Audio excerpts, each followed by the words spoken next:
Astronauts to the moon.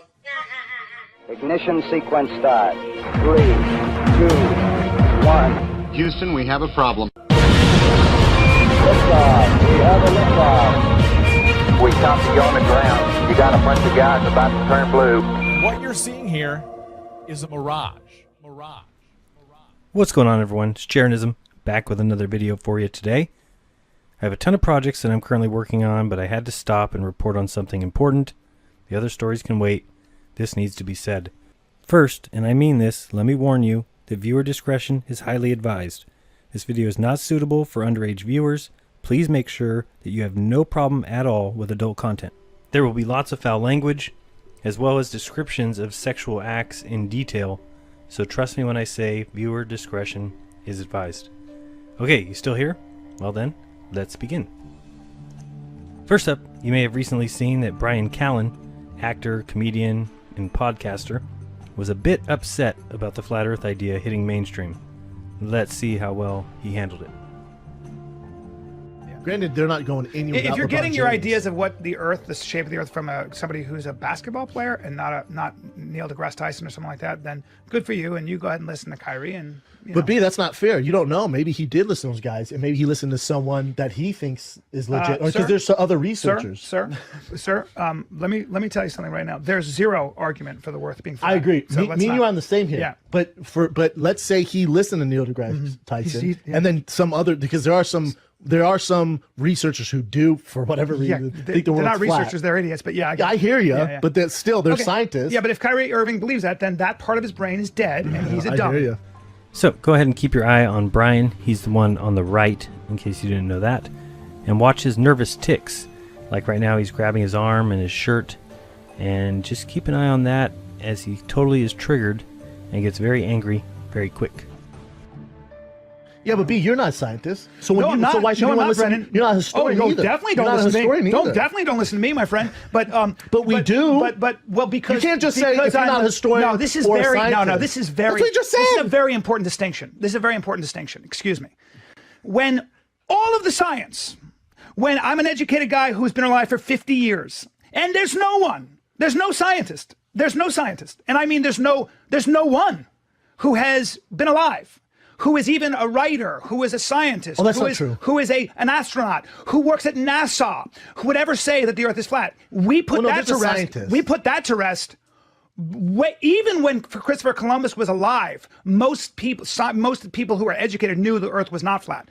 We put this to rest. I'm with you, brother. So when all our listeners, I'd say 99% of our listeners are with you. When you say I don't know, you're putting me on the same level as that moron. You can't do that. I can do that. No, you cannot do that. Just because you read it from someone else. How do you know him? You do not know him. You do not know what he researched. Brendan Schaub. When an idiot says that the Earth is flat, he's an idiot. Because he's saying the Earth is flat, and that's from his opinion, though. His opinion is idiotic, Brendan. When it comes to the Earth, I'm not defending him. But you are defending him. I'm not. Don't put him on the same level. Let me talk. This is very important. That's all you've been doing. Let me talk. No, you've been talking the whole podcast. Let me talk. Why are you so upset? Why are you so defensive? Because I'm tired of this bullshit. Let me talk. Why are you so upset? Why are you so defensive? Because I'm tired of this bullshit. I am tired of this Alex Jones stuff. I am so sick and tired of all these people with all their misinformed points of view, where they are just completely bucking eons of history and knowledge that's been earned. There is scientific knowledge, like vaccines, antibiotics, like the Earth being round. These things have been earned over hundreds of years. And by the way, we all benefit every single day from science that has been earned, that has been experimented on, that has been proved. And all of a sudden with the internet, you have these cuckoo birds who come out and start talking about the Earth being flat. They start coming out and talking about how there are these giant rings of globalist pedophiles who are controlling the strings, and this virtuous guy named Donald Trump is coming along and saving the day. So, not just flat earth on Bryan's hate list, he also seems to think PizzaGate is totally impossible. So now we'll be watching Eddie Bravo, who is on board. He sees the truth in many conspiracies, and he'll be holding his own quite well against Brendan Schwab, who actually has never heard of PizzaGate, Joe Rogan, who's someone stuck in the middle, and Bryan Callen, who, if you watch his face and his mannerisms carefully, gets almost sick over the idea of PizzaGate existing at all. So instead of researching it and looking into whether any truth lies behind the accusations, Bryan just thinks we all need to stop talking about it because it's fake news. I wonder who he got that from. Oh, I'd Are you love to guys hear it, Eddie. Are you familiar with it? PizzaGate? Yes. No, but sounds you have no- dope. Yes, yes, Okay. I do. You know but what I've that never is? heard of it. Please Yes, I explain do. to me. So- I'm not going to explain it. I'm not even going to get into it, but It's all I'm such going to bullshit, say. Eddie. Before you go into it, Pizzagate? it's been debunked. It's the biggest bunch It's of been bullshit. debunked? Dude, Oh, hell no. Eddie, Oh, my it's the God. biggest. It's fake news. They Fake? proved it's fake news. You're so and on if you that believe side. that, You're so it's on that ridiculous. side. It's You're the big. So the Democratic the power structure in the Democratic Party are pedophiles, and they all communicate with each other with those secret paddles. Is this what we're going to go We're into? gonna pop off like Eddie, this? Eddie, We're look gonna at kick me. the community Eddie, off like this? It was proven to be a horseshit story. If you buy into it, the joke is on you. I'm telling you. I'm telling you. Wow. I'm telling you. Unbelievable, Did you hear Bryan. what? That's very unbelievable. It's Unbelievable. incredible. So what is the so are you saying what? Are you saying that the power Listen, structure you know are what? pedophiles? This is what I'm saying. Come on. This is what I'm. This is ridiculous. What? But hold on a second. This is what I'm saying. That shit's real now. It's a fake And- news story, Eddie. Dude, it's you a fake are- news story. Every credible news organization's Like editorial who? board went, What, it's CNN? all bullshit. CNN? Like, I don't know. Washington let's Post? go Where do you get your Shore news, or, Bryan? or the Where do New you York get your Times news, or the Bryan? Economist. Take both sides. Take the right and the left. It's a joke. It was a joke. Wow. It All was I a gotta joke. say is wow. So Eddie, so the power structure. Is it- you think it's a joke? Eddie, Too the much. power structure are all pedophiles? What are you talking about? Hey, What are you talking about? That's what I'm talking about. Man love. So the power Hey, listen, the power listen, structure listen. are Brian's pedophiles. coming in. Brian, Brian's It's a coming in. joke. Brian, It's have a you- joke. Have you seen the documentary I- Conspiracy of Silence? Have you seen that? Sure haven't, buddy. You still, of course you Sure haven't. I don't get my 'Cause news you're so from far on the other YouTube. side. I don't get my news from YouTube. I get my news from CNN? credible, Washington Post? credible news organizations. Joe, talk to from this guy. independent lines of inquiry. Hey, Joe, can you do me a favor since Okay, I'm outside Bryan looking? Shaw. What is Pizzagate? Okay, In layman PizzaGate terms. is there's a guy who worked for Hillary Clinton's campaign, and his name is Podesta, right? John Podesta, that's his name. There's some pizza restaurant in D.C.? Is that where it's I at? believe it's There's in two of Washington. them. Comet Ping Pong and Besta Pizza. Like, Well, it's two ping bizarre pong paddles, art. which is close to the man love. Is that all it is? organizations. What about those paintings? There Man Love's there's- okay? But No, I'm no. not- He's not saying. He's just saying it's No. just also. So it's happened a to be two pizza ping pong restaurant with paddles. some paintings on the wall. But Brian, what are the paintings that they're being accused of having? So there's the man some love. So the strange- man love. No, but not has- that. Not yeah. the symbol. There's Right. there's some paintings that were connected to. Do you know what I'm talking about? There was some like very bizarre. It disturbed the shit out of me so much. I said I don't want to spend any time looking at this. You know what I know for sure though? For sure, 100%. That Speaker of the House guy, Dennis Hassert, Yeah. that got put away for like 15 months. Yeah. For being an admitted child molester. That's Right. The idea that you could only get, and the idea that this guy was the Speaker of the House. Yikes. He was the Speaker of the House, and he was fucking kids when he was a wrestling coach. And eating Yeah. pizza?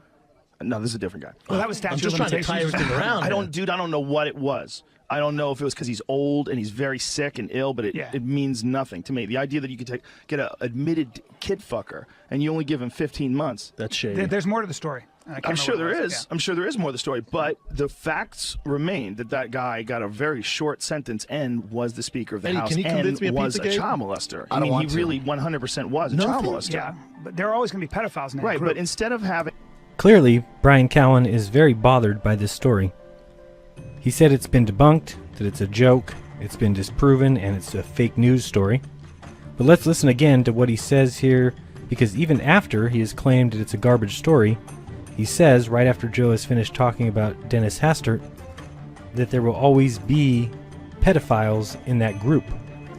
Can you convince me of was a Pizzagate? child molester. I don't want he to. really 100% was a No child thanks. molester. yeah, but there are always going to be pedophiles in that Right, group. but instead of having Just this scary. like gigantic blanket there are always going to be pedophiles in that right, group. but instead of having Just this like scary. gigantic blanket attitude that what he's saying is ridiculous and then getting super emotional about it, let's just look at the actual fact that a guy who is a pedophile was the Speaker of the House. has nothing to do with the story. You're right, it doesn't. But to mock the idea that people who are pedophiles can't get to high positions of power was exactly what you were doing. Now, hopefully you can see the obvious fact that this is affecting him on a very strange level. Keep an eye on him and tell me if the way he's acting is simply because he doesn't want the show to discuss fake stories, he wants to discuss real stories, or is there something deeper here? People who are pedophiles can't get to high positions of power was exactly what you were doing. It's not at all what I was Were doing. you getting real emotional because about I was it? getting emotional because this story was proven through many independent lines of inquiry I believe to be to be literally a hoax. And when you give it a voice, when it's a hoax, and these people look at it way closer than anybody at this table. It's not about the conspiracy theory here. What I'm trying to do is I'm trying to say, guys, hold on. This was a big hoax, and so many different people who looked at it who don't have an agenda. They looked into it and they went, whoa, what's going on? So it's a fake story by one of those fake story, news man. sites. Yeah, that so we have to be very stuff. careful. Do we really want to spend time on fake stories? Let's talk about real stories. Let me establish where I am. I know the very brief outline of what it's all about. I know that a lot of people think they're pedophiles and crazy and Satan worshipers, and there was some spirit cooking thing, some bizarre thing that was released in an email about something that Podesta was going to get And that's into. true, right? Yeah, apparently that's true, but it's like to get super emotional and say it's impossible. Like, I don't necessarily think it is impossible if that Speaker of the House guy was in place. This story, in particular, PizzaGate. You just got to look into it. I know zero about it. But let me. That's what I'm from saying. where I am, I looked into it very little. I saw it was. I'm like, I'm gonna just let this scuffle go on, and then look into it when the dust settles in a couple weeks. That's usually Yeah, that's scared. That's figure out exactly what it is, whether it's bullshit or real.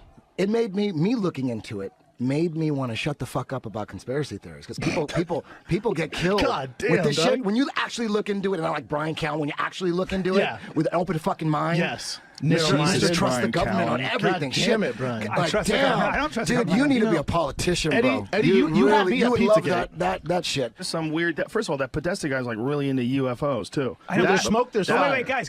No, I'm sorry. I have Isn't to he? stop. Isn't Podesta Hold really on, into hold UFOs? on. I don't believe so. Wait a minute. Hold on. I don't care about that. You But might can be I, into may UFOs, I, and you just stormtrooped over You're that. telling me the man. truth. There's something in the middle. What I'm saying is I'm reacting to what I had read from credible sources Okay, as I being wish you a could fake. cite what it said can't and what cite the what it I issue actually was. have the article. Okay, cool. On my phone. Pull it up. Yeah, all I gotta say is I don't even want to get into it. But all you need to do is go to YouTube and watch the Conspiracy of Silence. It's a documentary. How long is it? It was supposed to be on the BBC, but they never aired it. Who made it?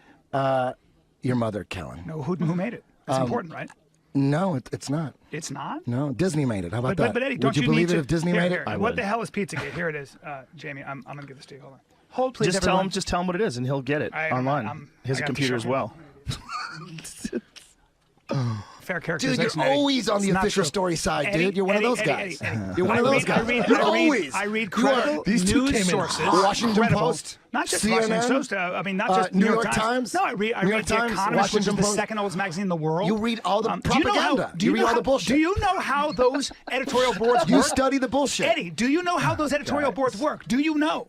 Do you really think that the entire editorial board of the New York Times or the Economist or the Wall Street Journal, where people who run the country and the world get their information, do you think all those people are lying, getting together, and being conspiratorial to give us fake news? And for what? Is that really what you believe? That's exactly. It's been proven. They spent $500 million. It's Eddie, put up the answer YouTube. my questions. The Pentagon do you believe fed- that?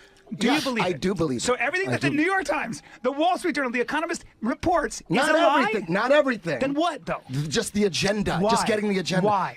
You know what Agenda 21 is? I don't, Eddie, but Do I you want know you what, to tell me you know why. what the New World Order is? I don't, but Do you know what? Of course you don't. because you think a Of small course group you of people don't. are controlling everything, like the world economy or the Of oil course. markets. How? Do you know how oil is priced? Do you know how oil is priced, Joe? Man, you So what- you what- are so far on the other goddamn side. There's Isn't it not, you're possible one of that those the dudes. truth's in the middle there somewhere? No. that they do You're one some of those dudes. controlling? You all right? It's not possible. No, but it's got a good Look into top game. Operation Mockingbird. You're Strong. Where can I look that up? Anywhere. What do you At the mean? library. But can I At look the that up? library. It's not real, The bro. library won't Operation have it. Mockingbird. Show it up, Jamie. Why do you believe? Operation Mock- Wait, do you know wait, what Operation why Mockingbird do is? you believe in all these conspiracy theories? Like It's not, Operation Mockingbird is not a conspiracy Wait. theory. That's not a conspiracy what theory. is, why do Operation- you believe well, a let's- documentary on YouTube over The Economist? Why would you believe? And you don't even know who made it, but you believe in a documentary versus.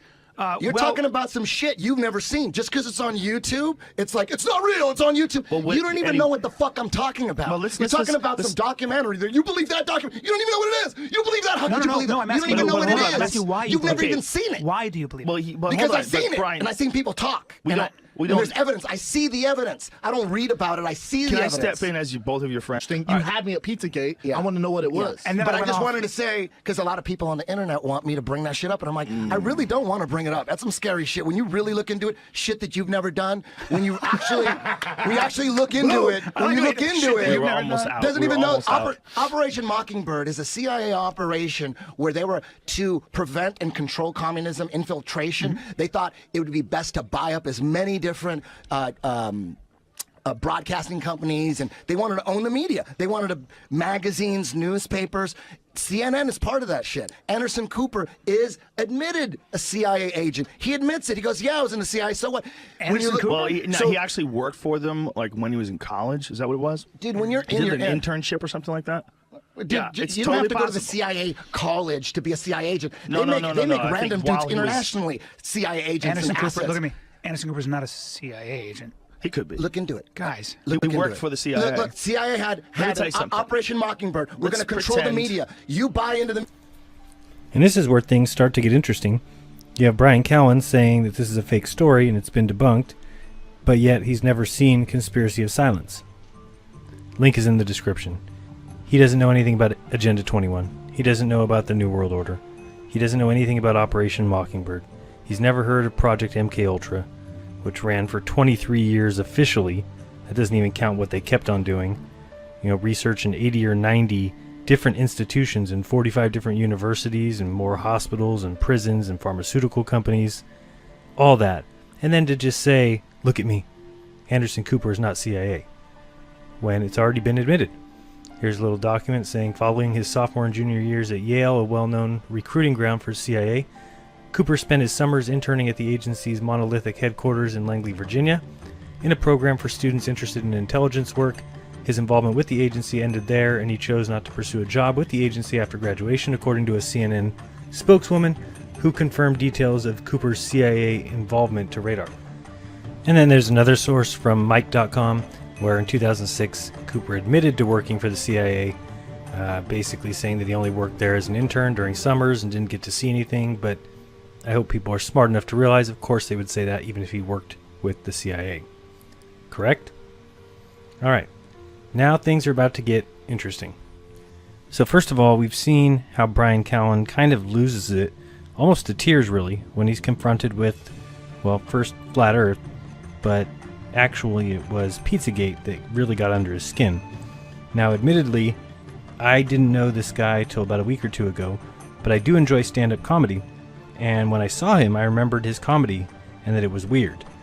Almost all of it is like overly sexual, but in a weird way. And you can judge for yourself here with these two clips. Being a straight man is another thing that I find very difficult in some ways. There's just certain things as a man, straight man, I can't do. I'm realizing I can't be too expressive with my body. I can't do, I don't even know what that is. I just know I can't pose for a picture. I can't come out of a body of water like this. I can't frolic through wheat. I was thinking about that the other day. I can never just forget my troubles and just run through a wheat field like that. I can't do that. I can't even run through a wheat field and drag my hand behind me like that. There's not written anywhere. I just know somehow that's suspect. I'll never know what the top of wheat feels like. It sucks. A lot of it's in the hands. A lot of it's very, if you're too expressive, we're so homophobic. Like if I'm a cop and I'm like, stop. I work out, but no matter what, I never get, it's funny. I just realize I'm not built for war, for fighting. I'm built for dance. I have a... I know. Look at the vulnerability in my eyes. I'm like, I've never taken dance, but look at the precision of my movements. My spinal cord's made of rope. It's ridiculous. It's funny too because I would love to have been a dancer, but I'm straight, so it's complicated. It is. We're so homophobic. You're not allowed as a dancer. I could never, as a straight man, I could never pop my, I couldn't do that move without answering a bunch of questions. You ever notice that? There's a lot of. It's funny being a straight guy because it's hard being a straight guy. When you dance, for example, you got to keep your arms bent. That's the rule. This is right here. This is it. One hand can go up, you can go low, but you must default here in case you got to keep somebody away. I don't know. You can never. Think about it. I travel everywhere. This is a rule. You can never, as a straight man, you can never, ever straighten your arms. The minute you straighten your arm.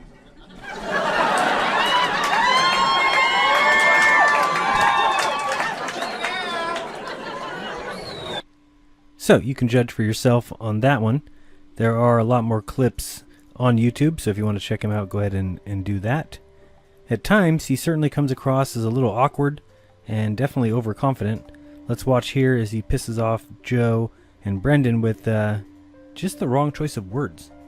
You know what happened to me? I got bullied for a full year, and it turned me into a fucking. If somebody tried to bully me, I'll show up at your fucking house and kill you. That's what happens. I get so angry. I'm not buying that even remotely. I hate when Hey, it's bro, not true. You fucking bully me. You know what you your try problem bullying me is, right bro? now, motherfucker. You know what your problem Hold is? on, let me Here's handle your this. problem. Here's your problem. You've talked to too many guys that let you say shit like that, and then it becomes like vernacular. No, it becomes like a this part is of what I you do. talk. This is what I do. Brian, look at All those look at me. people that I know, all those he's got something people to say. that when I first met you, all those Yeah. people you used to hang around with, Yeah. those are all toxic, and they've ruined the way you're allowed to communicate with people. No, it's true. Because they No. said stupid shit, and then you said If stupid shit, somebody and it was fucks okay. with me, bro, look at how my. What do you have to say to me? Bro, I watched a scary movie with him. I have to shut this podcast Well, off. not yet. Run Not yet. away. We have to hold on. I Not watched yet. a scary movie with him, and it was the most annoying thing tell you ever. what, He I goes, would fuck this guy I up." fucking wish a demon would grab me, man. You know what I would do? And I'm like, I get mad. Why are you talking to me It's like not this? that you get mad. It's that you hang around with people for a long time. You hung around with people that allowed you to talk like that. No. Without mocking you. aren't tough. Who aren't tough.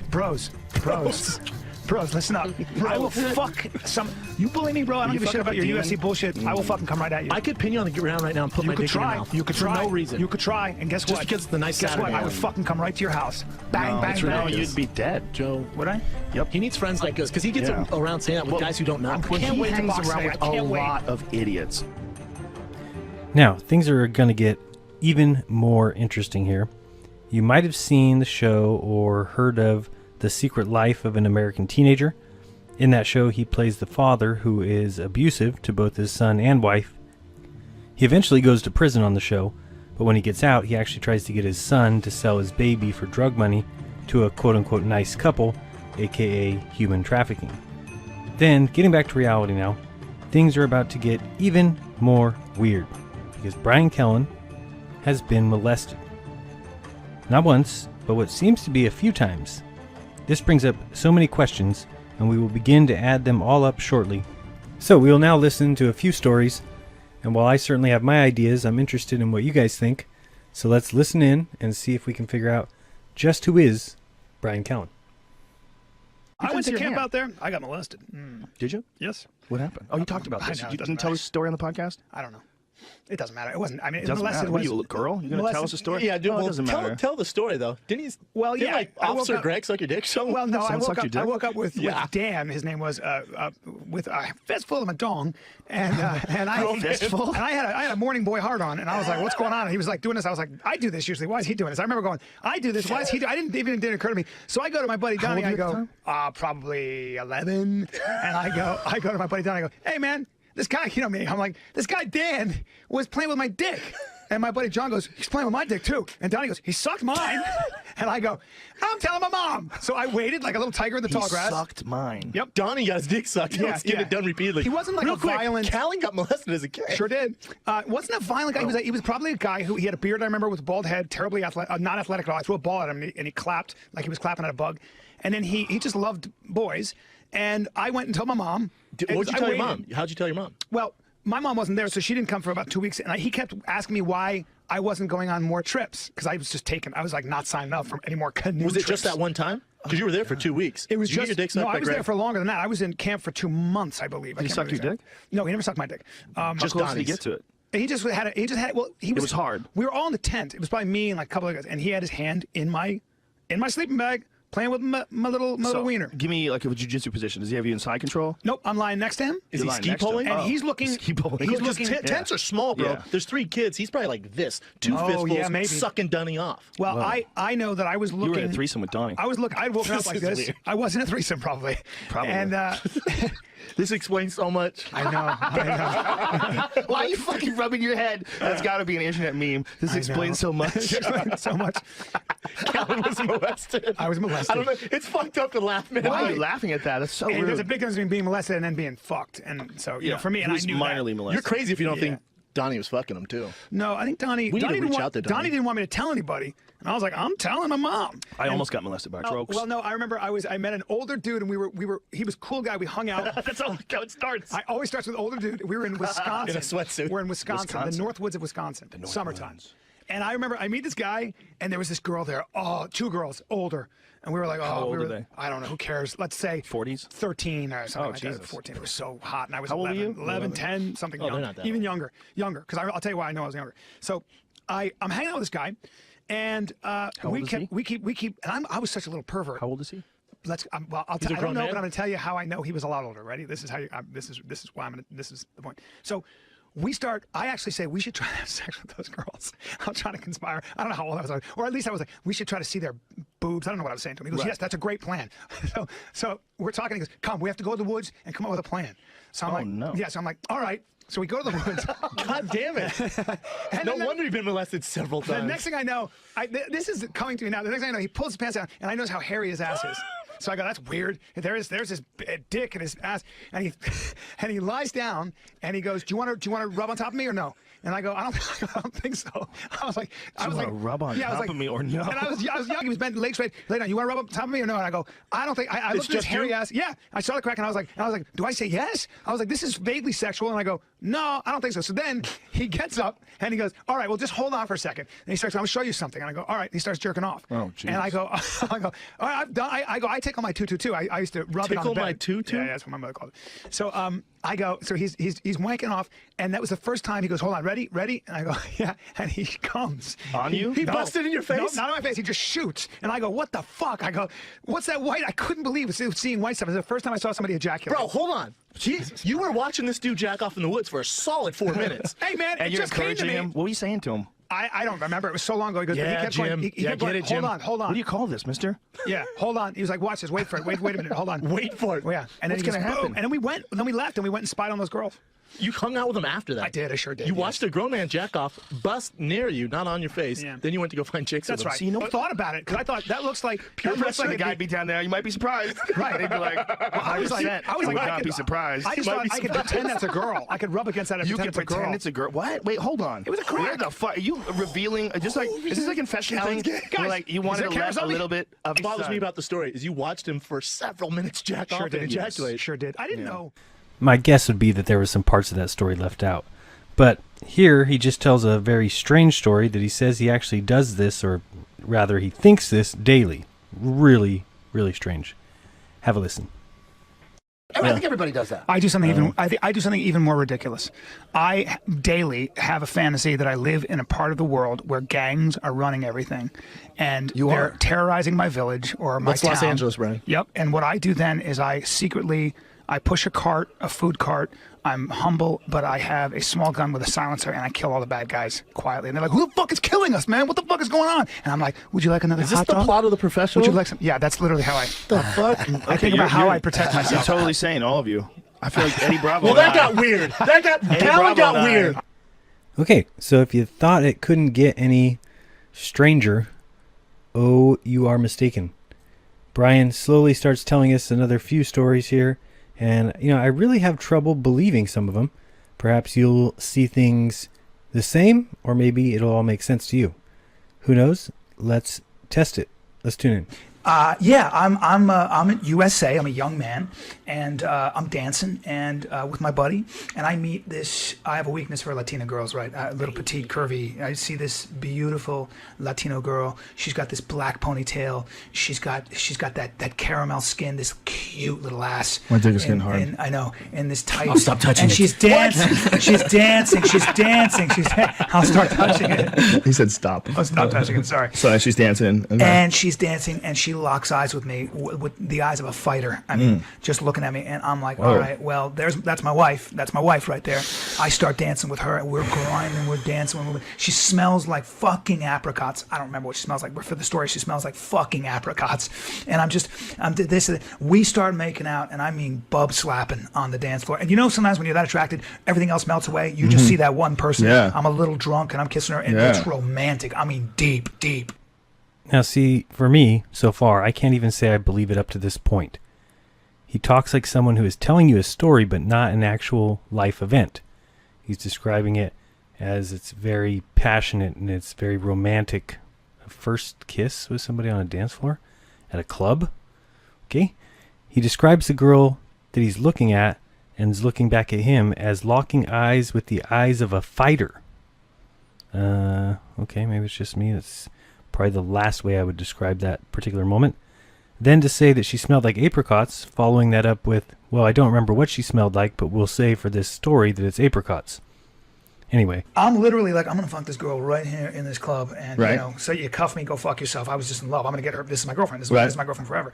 So I'm kissing and I'm making out and I'm feeling her body. She's got these little tits. I'm like, these are small, but it doesn't matter. Her waist, and she's so hard enough. The ass was on another level. Yeah, she had a beautiful ass. And I reach down. And I go for, well, I grab a branch. I grab a fucking branch. A branch. That had been tucked under. And he goes, and pulls my hand away. And I immediately realize that was a cock. I've been deep kissing for 2 hours. So I'm definitely a little gay.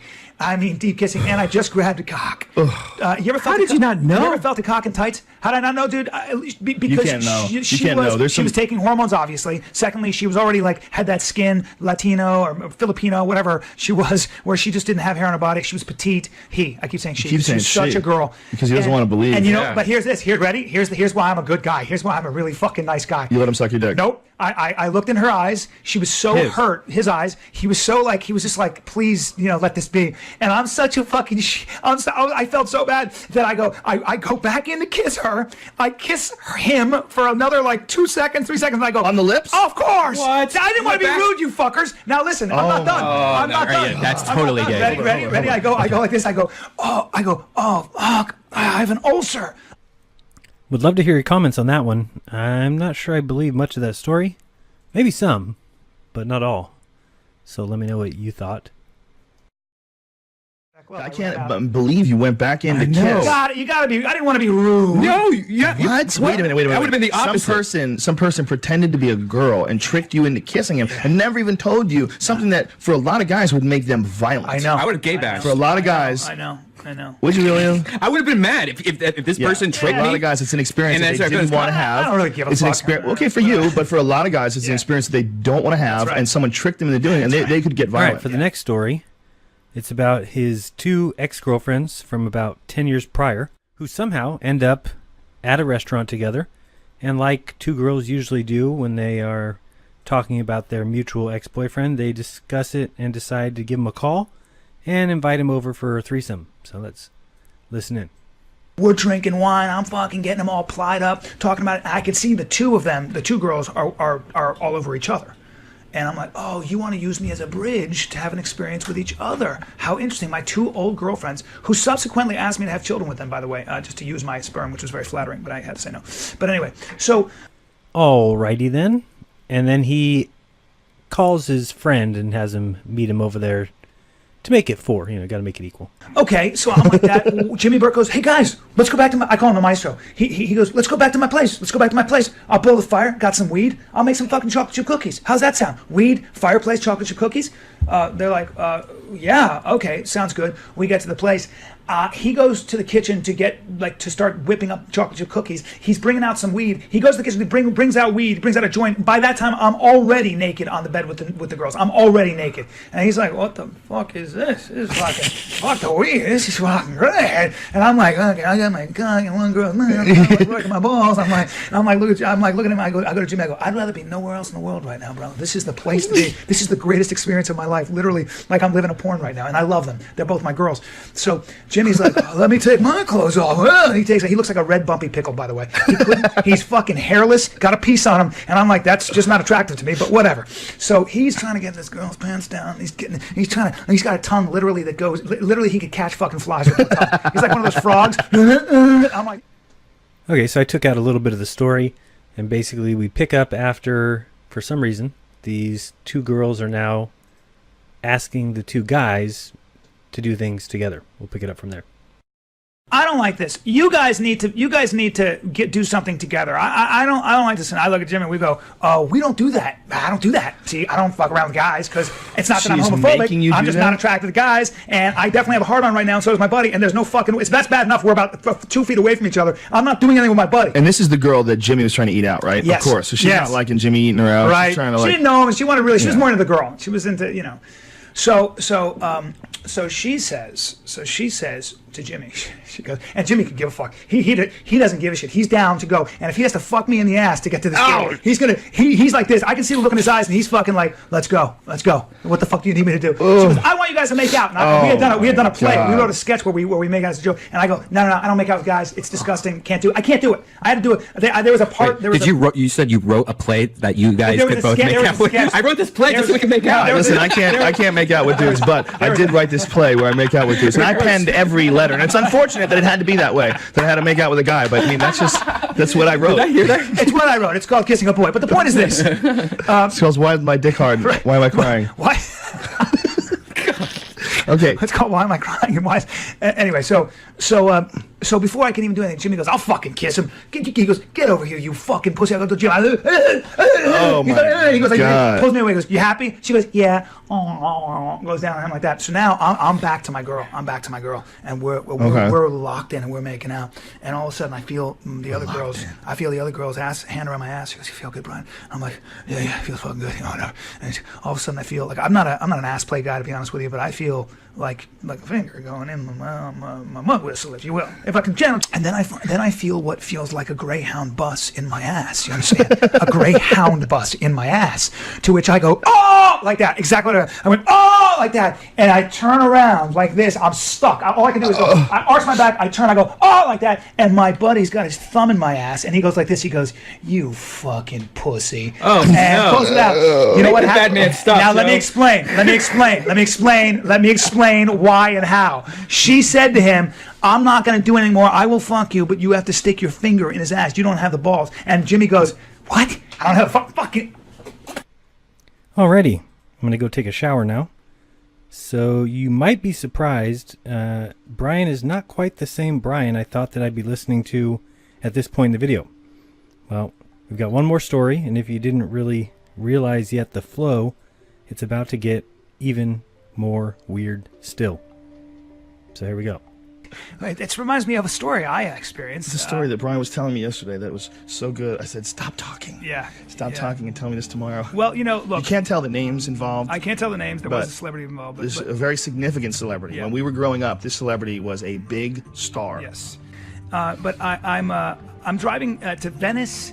I get a call from a girl I used to bang who was a freak. Wonderful. I mean, a real Vegas pro. So she gives me a call, and she goes, what are you doing? And I go, I'm driving to Venice. She goes, get your ass up to this hotel. And it was let's just call it the Sheraton. She goes, get your ass to the Sheraton right now. We got 6 girls and only 2 cocks. We need you now. Alright, so let me remind you that this is the same guy that moments ago was saying the idea of a pedophile sex ring was impossible. And if you are wondering why I am letting this play out, it's because I think we need to hear it, because either this guy is lying a lot, lying a little, or the entire story is true. And I think only hearing it out will give us a clearer picture of exactly who this man is and his connection, if any, to some types of behavior that he was earlier calling impossible. So, let this story conclude. But they've probably not lived the kind of sexual deviancy that I have gone through, And so I just feel that. They just seem like wholesome, good people, that don't have just this deep, dark matter living inside their head. And so I got up and told this story that I'm about to tell you guys about, essentially my experience in a fucking orgy. What made you want to tell this? I just was like, I fucking want to tell the truth about who I really am. I just felt like going up and going, hey, these are really cute stories, you guys. Now let me tell you what a fucking deviant I really am. But you didn't think they were cute stories. And so they're telling their stories, and for whatever reason, you decided to take it down pervert lane and tell a story that you never even told me. I've never told anybody because, it's just like, I was like, I want to tell something that's a little outrageous because I don't want any secrets in my fucking life. I just want to be fucking out there, and I don't give a fuck. I don't care what other people think. I care what my friends think, and my friends all know exactly who the fuck I am. All my friends know who I am. There's so much freedom in that. But there's always freedom in that. I'm not good at keeping a facade up. So I tell this story. So, phone rings again. Where the fuck are you? So while this is going on, you're basically like a junkie that someone's saying, "Come on, let's do some blow." I'm not basically like a junkie. I am a junkie. All right. There's no difference. It is, but that feeling when you're about to do something really deviant is junkie. My heart's beating fast, Oh, yeah. and I can't Sweaty get it out of my hands. mind. I keep Yeah. going back to it. Yeah. I keep trying to put it out of my mind, and I'm losing, man. I go up to the suite. I get met at the door by my girl. She's wearing a mask, and she gives me a porcelain doll mask to put on. So I go, oh. And then she gives me a strip of paper with the rules of the game, which is that this is a birthday girl, and and I am fucking, the only rule is I can't hit or spit. I'm like, okay. I wasn't planning on hitting and spitting these girls. I'm gonna fuck them. Whoa! Is this stuff written down? Is it not printed? It's is it written? Typed on a very neat strip of paper. Wow. So this is well organized. So everyone has a sheet. I walk in, and I go and I see fucking 4 of the hottest girls I've ever seen. One girl's getting banged on the bed by some muscular dude, and then there's a dude who's kind of just standing off the side, not doing anything, with like a shaved chest. And I'm like, I don't like that guy. He's weird. He fucking looks all bloated. He's just like been lifting a lot of weights and never did a sport in his life. I'm like, whatever, shaved chest, orange. He was orange with a shaved chest and some weird mask. I was like, all right. Then I look at myself. Everyone's naked. They're good at it, and I go. I'm gonna go. I'm not a porn star. When a girl as hot as mowing me with a mask on, and I'm totally anonymous with a mask on my face, I'm fucking gonna come. And plus, I gotta come because I got an audition tomorrow, so I want to get in and out. So I'm like, and I go, I'm gonna fucking, you keep doing it, I'm gonna come. And the guy goes, and I hear, you're gonna come? And I look over, and it's a guy. I'm like, I think I recognize that guy. I know him from somewhere, but whatever. And he goes, hold on. Shoot, and a video camera comes out, and it's right on the girl. And I'm like, oh, really? All right, I guess this is what it's like to do porn. Oh, my knees lock up, and which, by the way, I never locked in up. her mouth or her face? Where? In her mouth, my friend. Yeah. And the husband is filming this. He films that. And and then I hope I don't ever have to do a Disney show because I'm fucked. I'm fucked. This is all fiction. This is all fiction, but this is part of my fictional story that I'm doing. Okay, so it's a on stage one man show. Yes. Okay. Yeah. So now I by the way, I'm speaking. This actually happened to a friend, and I'm speaking I'm telling the story. This is what happened. Okay, we've got enough disclaimers. Yeah, I'm just telling. We got like 3 of them now. Yeah, this happened to my friend. So I'm like, oh, and I go, I'm gonna fucking, you keep doing it, I'm gonna come. And the guy goes, and I hear, you're gonna come? And I look over, and it's a guy. I'm like, I think I recognize that guy. I know him from somewhere, but whatever. He goes, hold on. Shoot, and a video camera comes out, and it's right on the girl. And I'm like, oh, really? All right, I guess this is what it's like to do porn. Oh, my knees lock up, and which, by the way, I never locked up. In her mouth or her face? Where? In her mouth, my friend. Yeah. And the husband is filming this. He films that, pushes me down on the bed, and she gets on top of me. So as I'm being taken care of by this beautiful girl, now I'm being worked on my back and trying my hardest not to lose it, because she's so beautiful. And so all of a sudden, at this point, the celebrity, who I now recognize because he's drunk and the mask is crooked on his face. So it's like, I'm like, well, I see your face. All right, well, there you are. How you doing? And he goes, let me get you. You know, he wants to sandwich her. He wants to go an inch south. So he wants, while she's on top of you, he wants to stick it in her ass. Yes. Oh. So she turns to him. Your balls are going to touch. There's no way around that. The whole thing's a disaster, right? So Right. she looks back and she says to him, something like, she does this like silent kind of like language, like, no, I don't want to do that right now.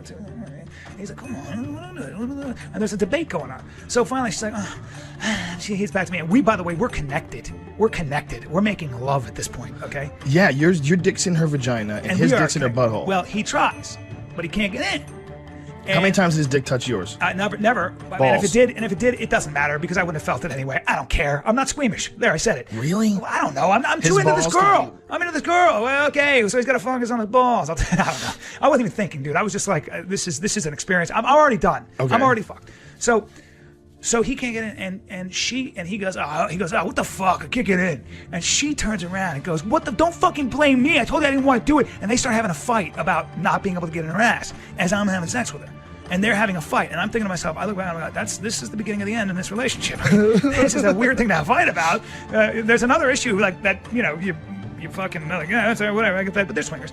So he can't get in, they have this fight, and then he kind of storms off, and she kind of goes back to me, and we do our thing. And so now, I can't believe this is like the most popular podcast, and there goes my reputation, by the way. And so now, it comes time for me she wants me to finish off in a porn fashion, which would be, again, in her mouth. And so I go, okay. And so now we're going to do the whole money shot thing.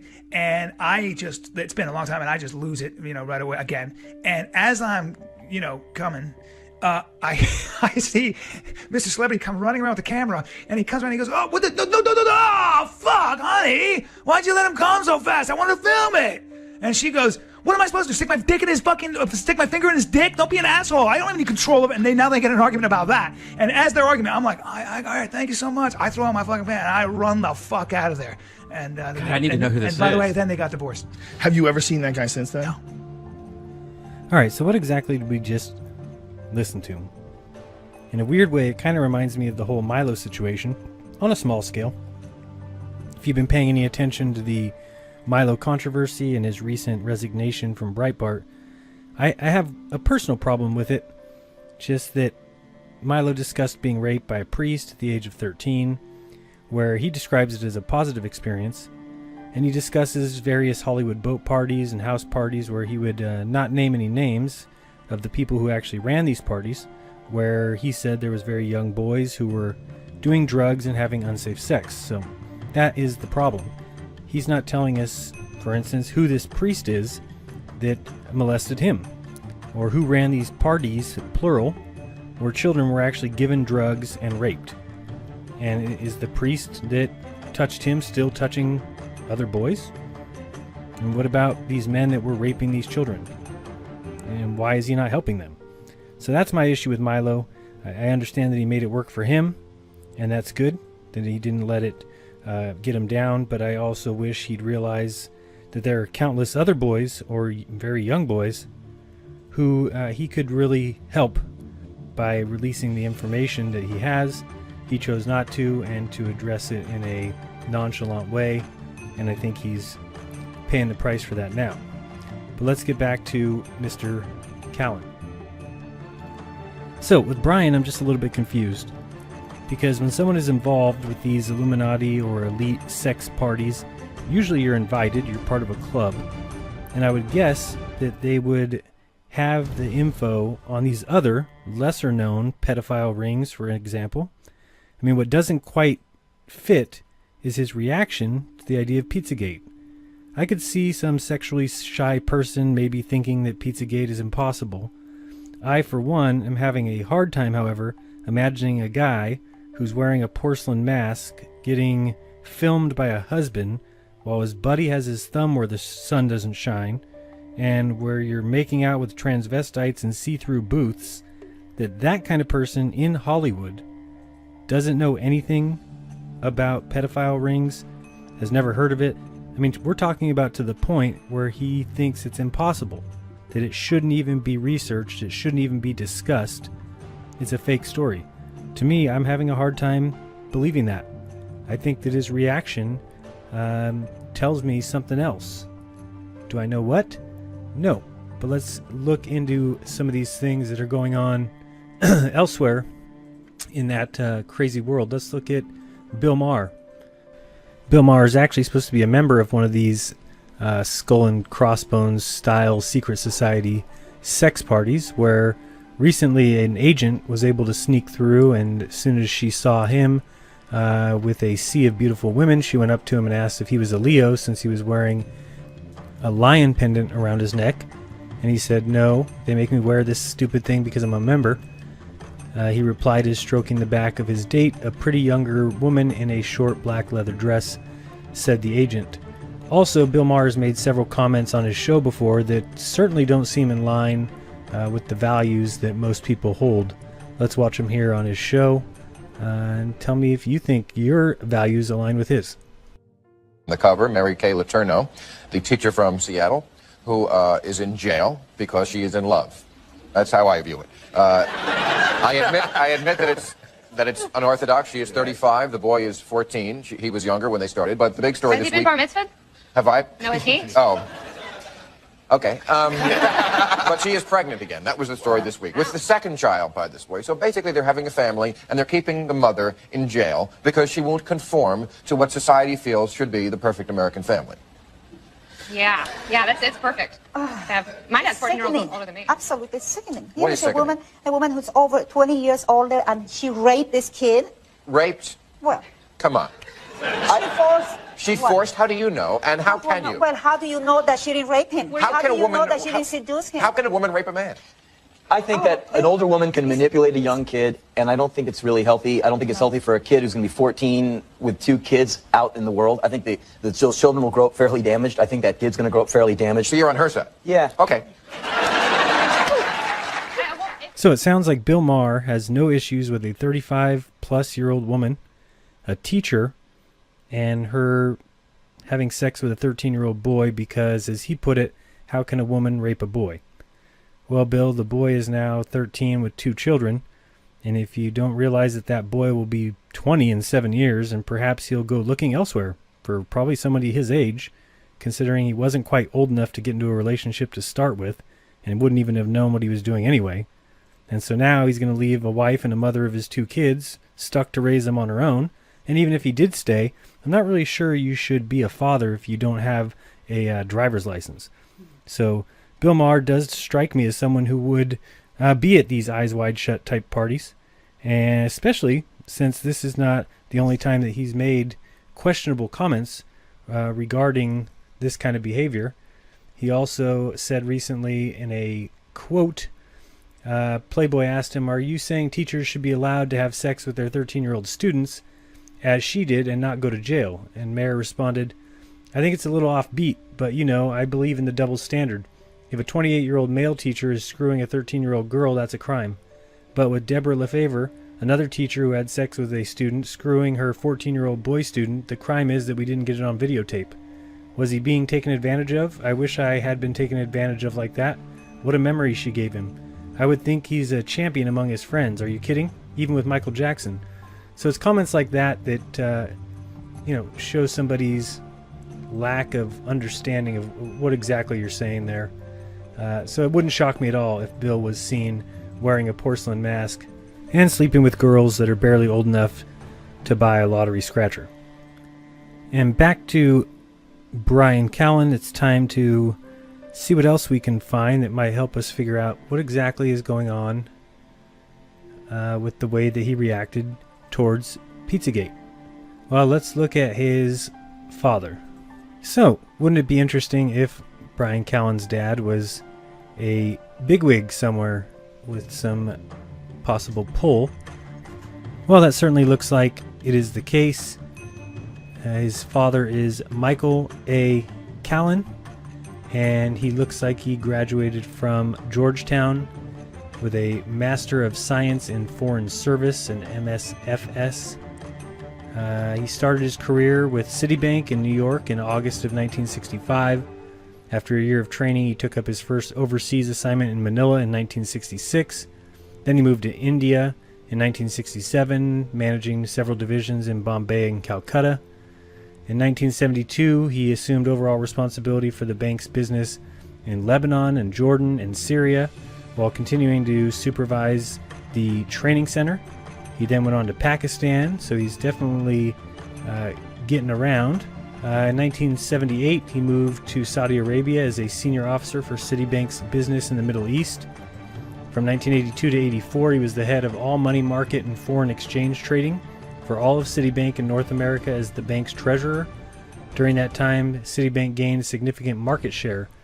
In October 85, he was appointed as the group head for all of Citicorp's business banking activity in all of North America, and at the time that was the largest of any financial institution in the United States. In 1993, he was approached by the largest commercial bank in the Middle East, the National Commercial Bank of Saudi Arabia, to assume the effective position of CEO and revive the bank's fortunes. Enticed by the challenge of reviving a failed entity, he moved to Jeddah in April 1993, where he remained until the middle of 1997. In 1997, he was engaged in a number of consulting relationships with troubled banks in Australia, Asia, Europe, and the Middle East.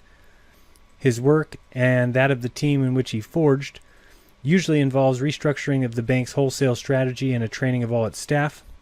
After teaching several workshops and seminars in 2001 at Georgetown University's Master of Science in Foreign Service program, he has undertaken to develop and teach several seminars starting in September 2002, but continues to maintain international consulting relationships. He's also a board member at several different entities and organizations. The AMBAC Financial Group, the board member and chairman of the audit committee at the Intervest Bancorp in New York, also the Woori Financial Group, also the Grameen USA, also the Center for Contemporary Arab Studies at Georgetown University, and the big one, he is a member of the Council on Foreign Relations from 1990 until present, which means he's one of the lifetime members of the Council of Foreign Relations. So let's talk about them. And so we'll be looking now at the Council on Foreign Relations. And just recently they started a program in 2008 that was supposed to last for 5 years that was called the International Institution and Global Governance, which actually aimed to identify the institutional requirements for the effective multilateral cooperation in the 21st century.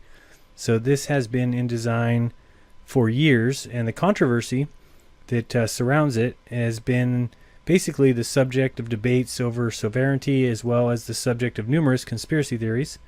That is due primarily to the number of high-ranking government officials, along with world business leaders and prominent media figures in its membership, and we're going to go through a list of some of those in a second, and the large number of aspects of American foreign policy that its members have been involved with. Echoing the most common accusation, the paleo-conservative John Birch Society claims that the CFR is absolutely guilty of conspiring with others to build the one world government. So if you've ever wondered why the United States is trending ever more rapidly towards the loss of its sovereignty and its absorption into a one world socialist government that will be overseen by the world's international bankers, the New World Order, well, you just need to look at the Council of Foreign Relations. That'll give you much food for thought. From its earliest days, the CFR and its membership have taken a dim view of America and have unswervingly promoted a one world socialist government. By exposing the activities of the CFR, which is important for any researcher, we can get rid of the most dangerous enemy, and that is the so-called establishment. You may have heard it called the secret cabal, the backroom government, the black ops. Basically, it is the group that rules the United States from behind the scenes. It's basically a group of like-minded, unelected elitists, and has been formulating America's policies, prescribing its direction, and staffing the administrations of every president since Franklin Delano Roosevelt, and that was in 1933. A quote was said that consistency has never been the mark of stupidity, so if our leaders were merely stupid, they would occasionally make a mistake in our favor, which of course does not happen, and therefore it is pretty obvious that our elected leaders aren't stupid or incompetent, that they are simply implementing the policies and directives of those who got them elected in the first place and those who advise them, otherwise known as the establishment. Sadly, at this stage of the game, the deck is pretty stacked against America, and the CFR currently holds all the cards. Mainly the strong sympathy and support for the USSR has come directly from the CFR. A lot of people still think that that's two different countries and that there's a Cold War and we were in a moon race and you name it, when in actuality we were helping USSR from the very beginning, especially since World War II. And given the potential geopolitical importance of that action, it gets pretty hard to swallow. Many things that they do are perfectly believable, such as the disconnect that still exists between the common people and the most powerful members of the establishment that truly rule and determine the internal and external policies of the external police, etc. And yes, the participation of the Council on Foreign Relations that few are aware of makes it without a doubt the shadow government. So the Council on Foreign Relations for years was headed by David Rockefeller, who absolutely wants a new world order, and therefore the destruction of the U.S. Constitution. One of the early council members, James Warburg, said to the Senate Foreign Relations Committee, "We shall have world government whether or not you like it, by conquest or consent." So they've had this plan from their very beginnings. Now let's look at some of the names, besides, of course, of Bryan Callen's dad, Michael A. Callen, that are members at the CFR. So what I'm going to do is read some of these just so you get a better idea of who these members are. You've got Robert E. Rubin, who is the former U.S. Secretary of the Treasury. He's also a high-level executive at Goldman Sachs, and he served on the board for Citigroup. He also served as President Clinton's assistant on economic policy. You've got David Rubenstein, who's the current vice chairman, co-founder, and managing director of the Carlyle Group. He's also a regent at Smithsonian Institution, a vice chairman of the board for Duke University, and president of the Economic Club of Washington. We have Alan S. Blinder. He is the Princeton University and vice chairman of the Federal Reserve Board from 94 to 96, and a member of President Clinton's original Council on Economic Advisors. We have Mary Boyes. She was the general counsel for the U.S. Civil Aeronautics Board, also vice president of CBS, assistant director of the White House Domestic Policy Staff, and a counsel to the U.S. Senate Commerce Committee. We also have R. Nicholas Burns. He was a U.S. ambassador to NATO for President George W. Bush and to Greece for President Clinton. We have David Cote, chairman and chief executive officer of Honeywell. Honeywell, of course, the one company that makes the gyroscope correction device. Check that out on Globebusters to hear more about that. Lawrence D. Fink is chairman and chief executive officer of BlackRock. Stephen Friedman is the chairman of Stone Point Capital. Friedman served 2002 to 2004 as assistant to President George Bush for economic policy and as director of the National Economic Council. He's also chairman of the President's Intelligence Advisory Board and the Intelligence Oversight Board. He's also with Goldman Sachs and the Federal Reserve Bank of New York and on the board of trustees at Columbia University. We have Timothy Geithner, who is the president of Warburg Pincus. He also is the United States Secretary of the Treasury. We have J. Tomlinson Hill, who was a vice president. He later joined Lehman Brothers as a partner, where he was the head of their investment banking division. We also have Susan Hockfield, who is the 16th president of the Massachusetts Institute of Technology. For other important board members, we're going to move on. We've got Colin Powell, who's a former four-star general. We've got Margaret Warner, the senior correspondent for PBS and the Wall Street Journal. We have Vin Weber, who was a co-chairman and partner in the Great Escape Attempt.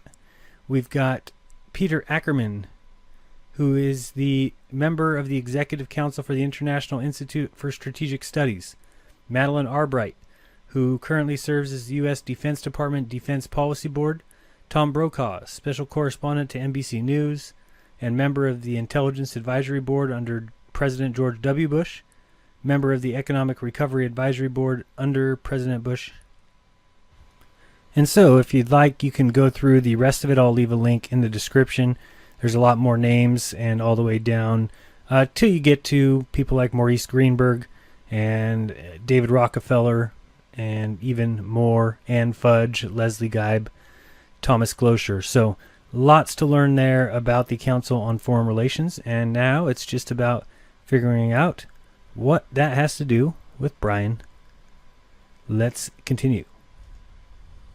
And also, if you go to the Wikipedia page, you can find this kind of mind map, which gives you an idea of how everything is spread out. Really fascinating stuff to see.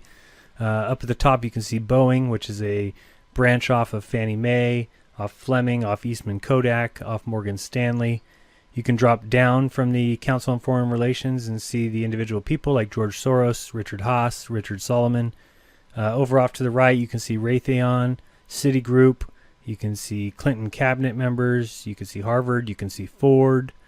In the upper right, you can see Walt Disney and Staples and Starwood Hotels. Technologies to the upper left, and in the lower left, we've got the California Institute of Technology, Berkshire Hathaway, Pitney Bowes, Bristol Myers Squibb. So as you can see, they've got their tentacles pretty much wrapped around all of it. We can also go back and look at some of the members that are no longer with the commission, usually due to screwing up, and they may secretly hold a spot in the background, but the CFR trilateral pedophile Jeffrey Epstein's corporate philanthropy is tied to transhumanist neo-eugenics. There were the known sex scandals, but before that, he was better known for his financial prowess, but also for his extensive funding of the biotechnological and evolutionary science. With his bankster riches, he founded the Jeffrey Epstein VI Foundation. He was a former CFR and Trilateral Commission member who also sat on the board of Harvard's Mind, Brain, and Behavior Committee. Furthermore, he has been actively involved in the theoretical biology initiative at the Institute for the Advanced Study at Princeton. And the scope of Epstein's various science projects spans research into genetics, neuroscience, robotics, computer science, and artificial intelligence. And altogether, the convergence of these scientific fields compromises an interdisciplinary science known as transhumanism, the artificial perfection of human evolution through humankind's merger with technology. So that's what I think they're going to try and sell us. And just to continue a little bit on the whole idea of PizzaGate, you got to be careful out there and make sure you check what's going on. Back in 2011, Andrew Breitbart, who's now dead, sent a tweet that says, "How Prague guru John Podesta isn't household name as world-class underage sex slave op cover-upper defending unspeakable dregs escapes me." So it looks like that may have gotten him taken out. So you got to be careful, but you also got to recognize when something like PizzaGate is true, or there's at least enough information that we should have FBI and CIA digging through everything that they have. And what we're looking at here is James Alefantis standing with some patrons next to his sign, "We Stand with Comet." And for those that think this is a fake news story and has been investigated and debunked, that's pretty sad. The saddest part is that the man here with James Alefantis is Washington, D.C. Police Chief Peter Newsham. So imagine that buddy-buddy relationship. You think they're going to expose anything if found, or will they never even look? And so we can all thank D.C. Police Chief Peter Newsham. Thanks, Peter. Another interesting point for someone like Bryan Callen, who wants to pretend that he thinks it couldn't possibly exist. All you got to do is take a look at the Google Trends and look at PizzaGate versus fake news. They both happened at the identical same time. That was because once the elite were found out to be doing what they're doing, they needed anything they could to discount it as another conspiracy theory, and that's why they brought to the table the idea of fake news, which has gone on ever since. We all know what the real fake news is. Another interesting point that needs making is if you do a little bit of research, you'll see this guy Arun Rao, R-A-O. He is the Chief Southern Division United States Attorney's Office for the District of Maryland. And so with the district attorney, we've got somebody here who is in charge of the area where Comet Pizza is. It's technically in Washington, D.C., but is practically on the border of Chevy Chase, Maryland, which is Rao's jurisdiction. And guess what sort of crimes his office is responsible for prosecuting? Violent crime prosecution priorities in Greenbelt, including using federal racketeering, conspiracy, and firearms statutes to disrupt violent gangs and reduce gang activity. Also, the Greenbelt prosecutors investigate and prosecute significant public corruption and fraud cases. Public corruption cases involve state and local government officials and employees on the many different federal agencies located in the Southern Division. Like the major crime section in Baltimore, the Greenbelt office prosecutes a wide array of other federal offenses, including child pornography, bank robberies, immigration violations, and counterfeiting. The Southern Division also handles thousands of misdemeanor cases that occur on areas of exclusive federal jurisdiction, such as Baltimore-Washington Parkway, the National Institute of Health, and military bases. So Comet Pizza is adjacent to Rao's jurisdiction, and Rao is the chief executive of an office which is responsible for investigating and prosecuting child pornography cases. What are the odds that this guy, who happens to be friends with such an obvious pedophile like his bizarre posts, and yet the thought never crossed his mind to take a look? Well, Arun Rao is probably a pedo ring asset in the Department of Justice. We need to investigate this much, much deeper. If you're still not convinced, you can go ahead and read some old papers or the Old Globe from 1981, where somebody came forward, convicted San Francisco Madam Brandy Baldwin, revealed how she supplied prostitutes and entertainment for members of the exclusive Bohemian Grove. I provided girls for camp where Reagan elite loved to frolic. So this has been going on for a long time. They're not going to go down easy. This is what they like to do. They're sick in the head. One of the often attractions over at Comet Pizza is a band called Sex Stains, and this is one of their music videos. Just wanted to show you this to you real quick. You can see the kind of people we're dealing with. these little girls dressed in little girls' clothes or sitting on the ground with a half shirt painting on a wall like that girl. Absolutely, those people do not want to be doing that. They've been mind controlled. They look like silly gooses with their eyeballs and their everything else that they're doing and their pedophilia symbology. It is disgusting. We're now going to listen to a short interview from John Podesta. Listen to the ums and uhs all over this. Were, culminated in the so-called Comet Pizza episode, in which a guy who volunteered to cook at a fundraiser for Hillary, who runs a pizzeria, upscale pizzeria in Washington, D.C., was accused, along with myself, my brother, and others, of running a child sex ring out of the pizza parlor.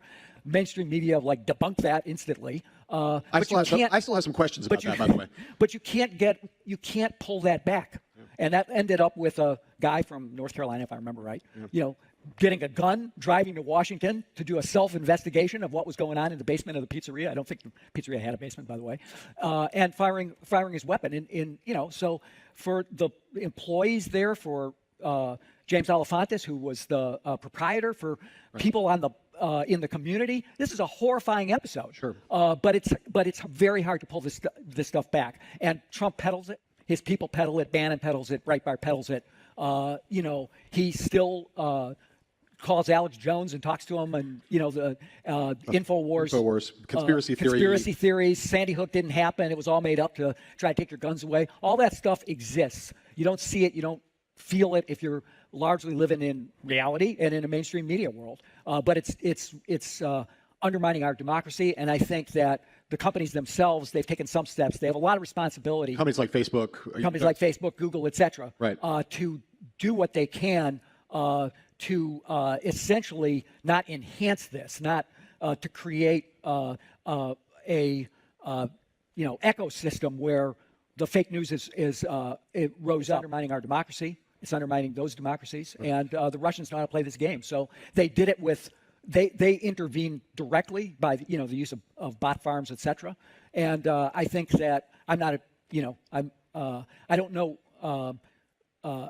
what technical fix I'm asking for, but I think the companies really need to take a right-wing white nationalist site. It's one thing. But Infowars is a crazy person site that has theories of all kinds of nuttiness, like really pushed the comic pizza thing. Yes, the pizza thing, and Sandy Hook didn't happen, right? And other things, and he boasts about the fact that this was one of the keys to Trump winning, was that he found these alternative, quote, news outlets that he established a great bond with, and that's someone who was very happy that Donald Trump is elected president. Thinks that's. Hopefully, it won't be too long until Podesta joins the list of those who have already been arrested just this year. I believe the number is at 1,500 in the first month alone of 2017. And on the screen now you can find a list of some of those rescues and arrests. And if you notice there, Podesta seemed to just describe Alefantis as a person who volunteered to cook for an event. However, on this document here, you can see Alefantis often visited the White House, which I guess is something that you would do for some reason if you volunteered to cook. You'd have to go to the White House and talk to the president at midnight on a few nights. It makes sense. Here we see a book with the children all holding masks like Eyes Wide Shut, and pizza on the table, and of course pizza adds to 33, but I'm sure you already knew that. Here we have an Instagram post from Victoria Lynn Rice. She writes, "Pan makes me think of @Jimmy Comet," and Jimmy Comet says that's me, and Brian Bakers says @Jimmy Comet makes me think of Pandemonium, because they think they are very funny. Of course, Pan is the goat god, or Satan, or the devil, or whatever you want to call him. And sticking with Victoria Lynn Rice again, we notice that she's got this image of her living room, it looks like, or downstairs lobby, whatever you want to call it. And there's a ton of butterflies all over on the back wall. Most people know what that signifies. We also see the horns, and we see the message down there from Shadow9483. Would you be inclined for an offering, monarch? Again, we'll go with another Instagram post from Victoria Lynn Rice, since we know that she is Jimmy Comet's friend. And we'll notice that on this wall, in this strange bedroom with cats, is a terrible painting of what looks like some terrible beast that says between its legs, "Devil said no God," and a bunch of other nonsense written all over it. So these are good quality people here at that support Comet Pizza. Next, we're looking at one of the images from the band, and we will notice right there the symbol for the pedophilia. They say they made a post saying they had no idea that that's what it stood for, so I guess they like to dress up in little kids' clothing and look ridiculous in their music videos, and we're just supposed to buy that. Sure. For example, this picture here, which clearly shows the pedophilia symbol, and a adult dressed like a baby in baby clothes. That's normal then. We're supposed to believe that this is part of their punk band. If you want to believe that, go right ahead. One particular question that needs asking is, how sick are these people? Obviously, we know they must be really sick, but let me show you a Super Bowl ad to show you just how absolutely disgusting they are.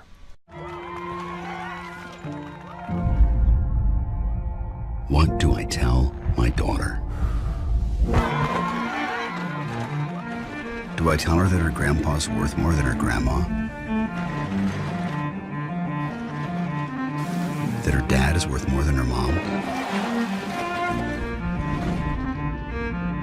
Do I tell her that despite her education, her drive, her skills, her intelligence, she will automatically be valued as less than every man she ever meets?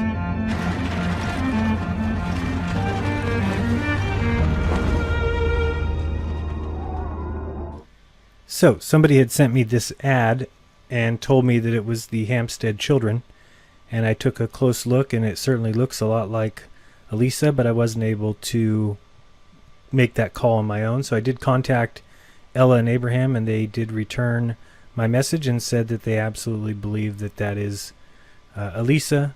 And so you can take a look here. I did put that picture next to it. Again, we don't have a lot of pictures of Elisa, and all these were taken 2.5 years ago, so she would have grown up 2.5 years. I see markings in the teeth that look identical, and then I overlaid this, her mouth and nose, over the top of the image of the girl that's riding the go-kart, and it certainly looks like it to me that they are parading these children around at Super Bowl as if there's some sort of trophy.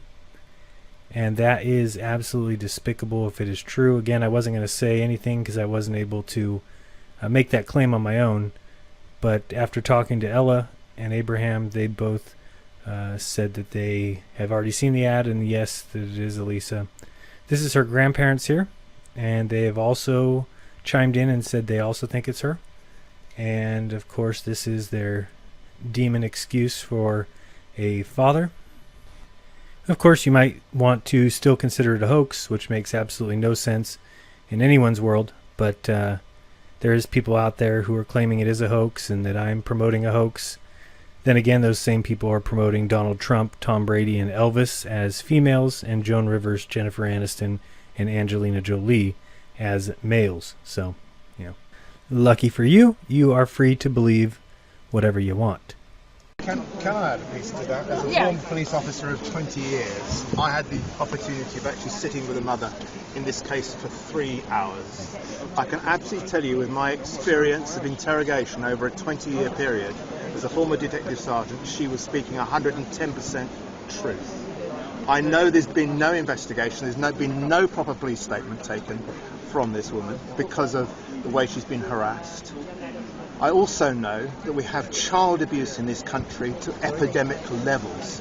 I was on Saturday sitting with a former MP from the Home Office who categorically stated to me that we've got now about 1 in 10 children being abused.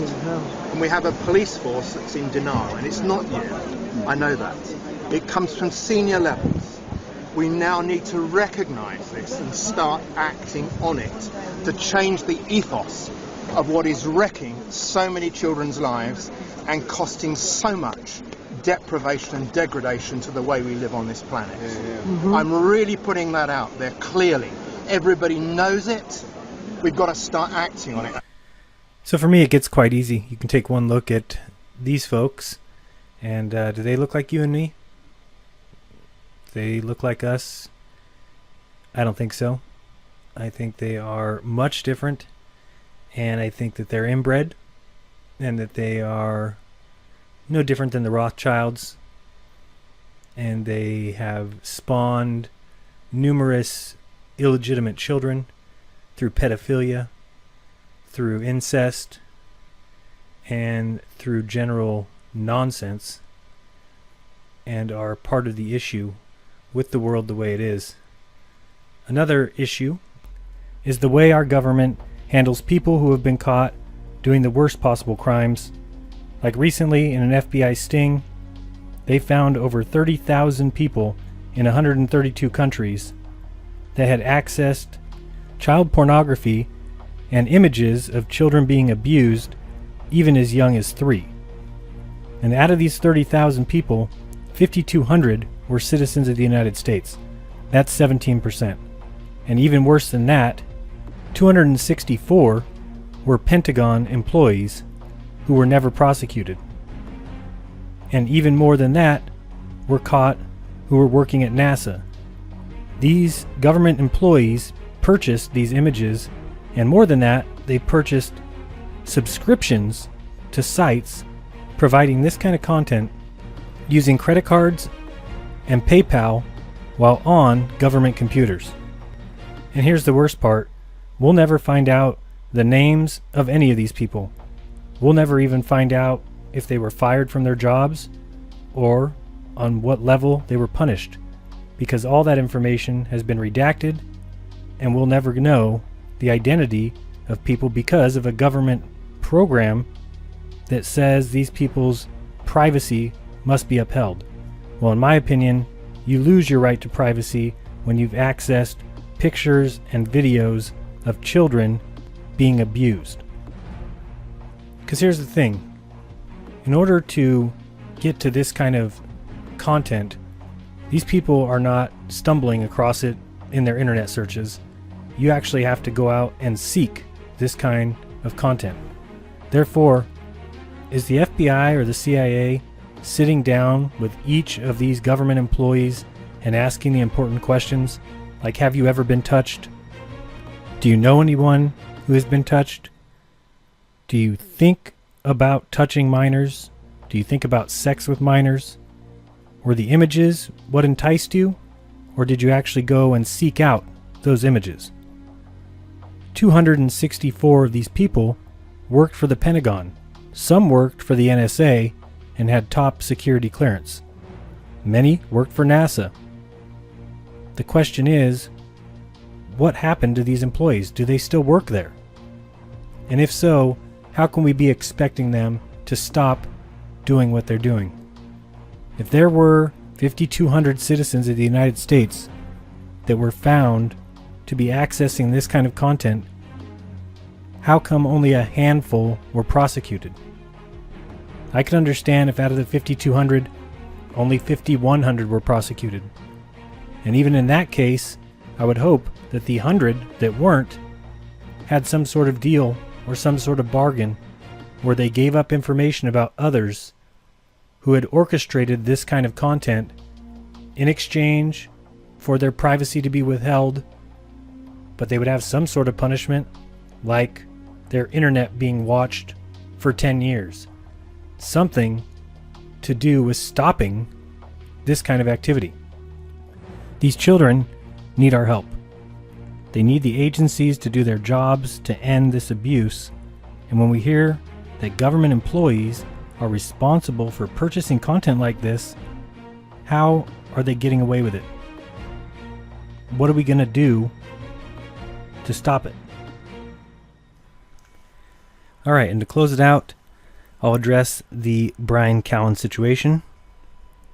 To start, Bryan almost lost his mind over the PizzaGate story, but let's think. Bryan is someone who has been a part of the Hollywood scene for many, many years. He also said that PizzaGate had been debunked, but it's not a singular event that you could debunk, considering it is a pedophile ring. It would be virtually impossible to debunk it. It has plenty of merit that it should be further researched, so kudos to those of you out there who are still looking into it.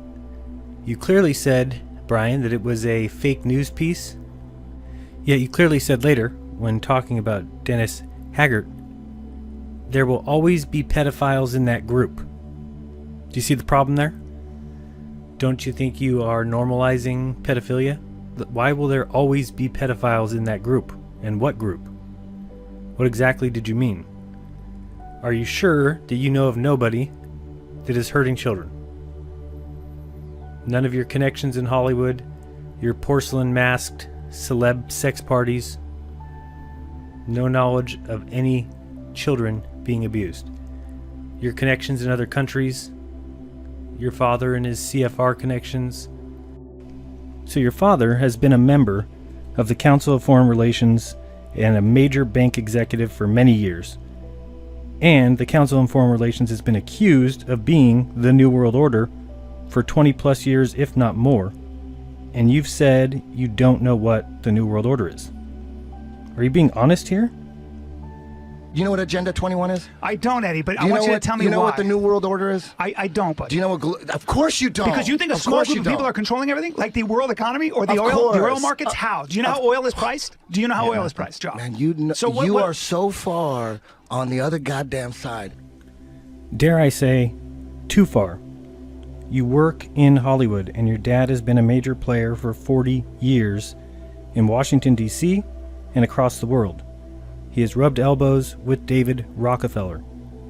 David Rockefeller, Chairman of the Council of the Americas, Chairman of the Americas Society, Founder of the Forum of the Americas, Chairman of the Institute for International Economics, and Founder of the Trilateral Commission.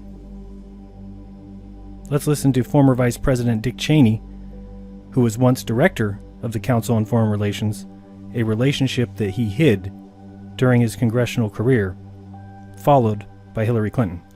It's good to be back at the Council on Foreign Relations. As Pete mentioned, I've been a member for a long time and was actually a director for some period of time. I never mentioned that when I was campaigning for re-election back home in Wyoming. Thank you very much, Richard, and I am delighted to be here in these new headquarters. I have been often to, I guess, the mothership in New York City, but it's good to have an outpost of the council right here down the street from the State Department. We get a lot of advice from the council, so this will mean I won't have as far to go to be told what we should be doing and how. And so is this why you were so triggered? You hate Trump, so that means you obviously backed Hillary. And do you know the companies involved with the Council on Foreign Relations? Of course, the founding companies of the CFR include Citibank, where your dad has been a top executive for years, and other founding members include Bank of America, Merrill Lynch, Chevron, ExxonMobil, Goldman Sachs, Google, Hess, JP Morgan and Chase and Company, Moody's, Morgan Stanley, NASDAQ, Pepsi, and Shell Oil. And then we can add all those that fall under the President's Circle. And forgive me if I pronounce some of these wrong, but we're talking American Express, Arconic, BlackRock, Blackstone, Bloomberg, BP, Bridgewater Associates, Coca-Cola, Credit Suisse, Dell Inc., Deutsche Bank, Eni, Generali, Gillette Sciences, Glenview, GoldenTree, Infor, Johnson Controls, Kohlberg, Kravis and Roberts, Lasered, Lockheed, MasterCard, McKinsey & Company, MetLife, Newmont Mining Corporation, Noble Energy, Pearson, PGIM, Pitney Bowes, Reliance Industries, S&P Global, Soros, Standard Chartered Bank, Thomson Reuters, Toyota, United Technologies Corporation, and Veritas Capital Fund Management. To list all the CFR affiliates would take me all day, so I'll just name a couple of the obvious ones: Airbus Group, AT&T, Boeing, Booz Allen Hamilton, Facebook, FedEx, General Electric, IBM, Johnson & Johnson, Northrop Grumman, PayPal, Pfizer, Time Warner Inc., Walmart, Wells Fargo, and Western Union. just to name a few. So many people might see what I'm saying as being paranoid or possibly a symptom of mental illness, but when we cite source data, we are using the scientific method. It does not seem all of a sudden to apply to conspiracy theories. I'm going to paraphrase a paper written by W.E.B. on December 31st, 1995, and basically he says that 1,000 sources can be quoted, yet this will not convince the skeptics or the realists. It seems to me that the symptoms of mental illness are on their side, if they refuse to look at the evidence. There are none so blind as those who will not see. Or perhaps something more sinister is at work, such as a knowledge of the truth that does not want you to know. To be paranoid means to believe in delusions of danger and persecution. If the danger is real and the evidence is credible, then it cannot be delusional. To ignore the evidence and hope that it cannot be true is more an evidence of mental illness. The issue involves much more than a difference of philosophy or political viewpoint. We were taught that those who attempted to abolish our national sovereignty and to overthrow our constitutional government were committing acts of treason. Please judge for yourself if the group I'm about to discuss is guilty of such. If one group is effectively in control of national governments and multinational corporations, and they promote a world government through the control of media, foundational grants, and education, and controls and guides the issues of the day, then they control most options available. The Council on Foreign Relations and the financial powers behind it have done all these things and promote the New World Order as they have for over 70 years. The CFR is the promotional arm of the ruling elite in the United States of America. Most influential politicians, academics, and media personalities are members, and it uses its influence to infiltrate the New World Order into American life. Its experts write scholarly pieces to be used in decision-making, the academics expound on the wisdom of a united world, and the media members disseminate this message. That the ruling power elite does indeed control the U.S. government behind the scenes has been attested to by many Americans in a position to know. Felix Frankfurter, Justice of the Supreme Court from 1939 to 1962, said, "The real rulers in Washington are invisible and exercise power from behind the scenes." In a letter to an associate dated November 21, 1933, President Franklin Roosevelt wrote, "The real truth of the matter is, as you and I both know, that a financial element in the large centers has owned the government ever since the days of Andrew Jackson." February 23, 1954, Senator William Jenner warned in a speech, "Outwardly, we have a constitutional government. We have operating within our government and political system another body representing another form of government, a bureaucratic elite which believes our Constitution is outmoded." Baron M.A. Rothschild wrote, "Give me control over a nation's currency, and I care not who makes the laws." All that is needed to effectively control a government is to have control over that nation's money, a central bank with a monopoly over the supply of money and credit. This has been done in Western Europe with the creation of privately owned central banks such as the Bank of England. Georgetown professor Dr. Carroll Quigley, who is Bill Clinton's mentor while he was at Georgetown, wrote about the goals of the investment bankers who control central banks. Nothing less than to create a world system of financial control in private hands, able to dominate the political system of each country and the economy of the world as a whole, controlled in a feudalist fashion by the central banks of the world acting in concert by secret agreements arrived at in frequent private meetings and conferences. Thomas Jefferson wrote, "If the American people allow private banks to control the issuance of their currency, first by inflation and then by deflation, the banks and corporations that will grow up around them will deprive the people of all their property until their children will wake up homeless on the continent their fathers conquered." Does that not describe the exact situation in America today? Though unconstitutional, as only Congress shall have the power to coin money and regulate the value thereof, which is Article 1, Section 8 of the U.S. Constitution, the Federal Reserve Act was passed in December 1913, ostensibly to stabilize the economy and prevent further panic, but as Lindbergh warned Congress, this act establishes the most gigantic trust on earth. The invisible government, by the money power, proven to exist by the money trust investigation, will be legalized. The Great Depression and numerous recessions later, it is obvious that the Federal Reserve produces inflation and federal debt whenever it desires, but never stability. Congressman Louis McFadden, House Committee on Banking and Currency Chairman from 1920 to 1931, stated, When the Federal Reserve Act was passed, the people of these United States did not perceive that a world banking system was being set up here, a superstate controlled by international bankers and industrialists acting together to enslave the world. Every effort has been made by the Fed to conceal its powers, but the truth is, the Fed has usurped the government. Although called federal, the Federal Reserve System is privately owned by member banks, makes its own policies, and is not subject to oversight by Congress or the President.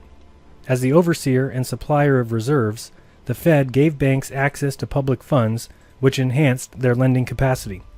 Peter Kershaw in Economic Solutions lists the 10 major shareholders of the Federal Reserve Bank System as Rothschild, Lazard Brothers, Israel Saif, Kuhn and Loeb Company, Warburg, Lehman Brothers, Goldman and Sachs, and Rockefeller. That most, if not all, of these families just happen to be Jewish, you can judge the significance of that yourself. The balance of stock is owned by major commercial member banks. According to Devi Kidd, Why a Bankrupt America, the Federal Reserve pays the Bureau of Engraving and Printing approximately $23 for each 1,000 notes printed. 10,000 $100 notes, which would be $1 million, would thus cost the Federal Reserve $230. They then secure a pledge of collateral equal to the face value from the U.S. government. The collateral is our land, labor, and our assets, collected by their agents, the IRS.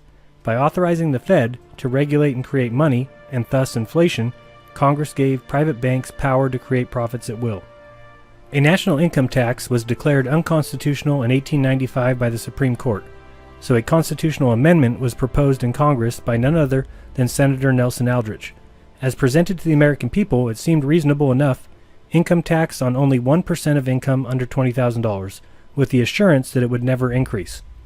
Since it was graduated, the tax would soak the rich, but the rich had other plans, already devising a method protecting their wealth. As described by Gary Allen in his 1976 book, The Rockefeller File, by the time the 16th Amendment had been approved by the states, the Rockefeller Foundation was in full operation, about the same time that Judge Kennesaw Landis was ordering the breakup of Standard Oil monopoly. John D. not only avoided taxes by creating 4 great tax-exempt foundations, he used them as repositories for his divested interests, made his assets non-taxable so that they might be passed down through generations without estate and gift taxes. Each year, the Rockefellers can dump up to half their incomes into their pet foundations and deduct the donations from their income tax. Exchanging ownership for control of wealth, foundations are also a handy means of promoting interests that benefit the wealthy. Millions of foundational dollars have been donated to causes such as promoting the use of drugs while degrading preventative medicine. Since many drugs are made from coal tar derivatives, both oil companies and drug manufacturing concerns, many Rockefeller owned and controlled, are the main beneficiaries. With the means to loan enormous sums to the government in the way of the Federal Reserve, a method to repay the debt in the way of income tax, and an escape from taxation for the wealthy in the way of foundations, all that remained was an excuse to borrow money. By some happy coincidence, in 1914, World War I began, and after American participation, the national debt rose from $1 billion to $25 billion. World War I produced both a large national debt and huge profits for those who had backed President Wilson. The Rockefellers were reported to have earned over $200 million during the war. Wilson backer Cleveland Dodge sold munitions to the Allies, while J.P. Morgan loaned them hundreds of millions with the protection of U.S. entry into the war. The main obstacle was that the Americans did not want any involvement in European wars. Some kind of incident, such as the explosion of the battleship Maine, which provoked the Spanish-American War, would have to be provided as provocation. This occurred when the Lusitania, carrying 128 Americans on board, was sunk by a German submarine, and anti-German sentiment was aroused. When war was declared, U.S. propaganda portrayed all Germans as Huns and fanged serpents, and all Americans opposing the war as traitors. What was not revealed at the time, however, was that the Lusitania was transporting war munitions to England, making it a legitimate target for the Germans. Even so, they had taken out large ads in the New York papers asking that Americans not take passage on that ship, because they were going to blow it up. The evidence seems to point to a deliberate plan to have the ship sunk by the Germans. Colin Simpson, author of the Lusitania, wrote that Winston Churchill, head of the British Admiralty during the war, had ordered a report to predict the political impact if a passenger ship carrying Americans was sunk.